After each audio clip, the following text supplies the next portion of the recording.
मेरी झोपड़ी के भाग आज खुल जाएंगे, भीम आएंगे। मेरी झोपड़ी के भाग आज खुल जाएंगे, भीम आएंगे। ओ भीम आएंगे, आएंगे भीम आएंगे। ओ भीम आएंगे, आएंगे भीम आएंगे।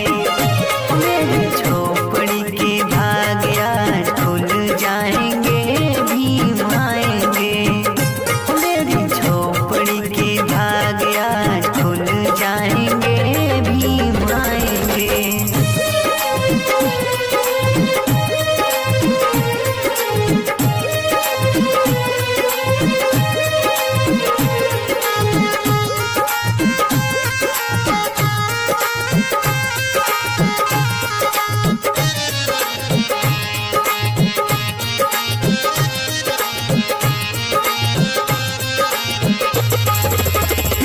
ओ भीम आएंगे तो अंगना सजाएंगे।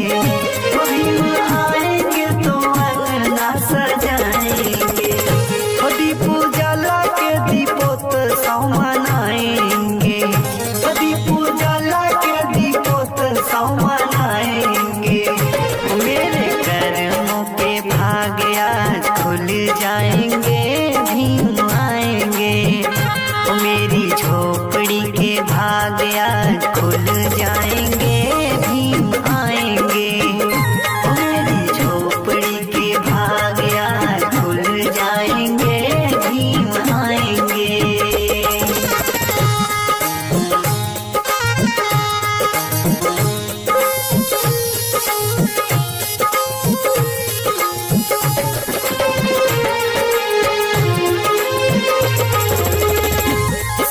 संगठित संघर्ष अपनाएंगे।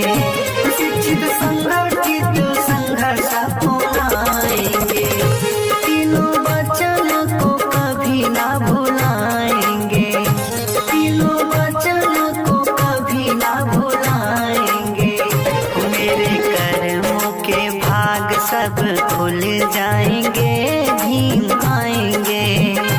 मेरे सपनों के भाग सब खुल जाएंगे, भीम आएंगे। भीम आएंगे, आएंगे भीम आएंगे।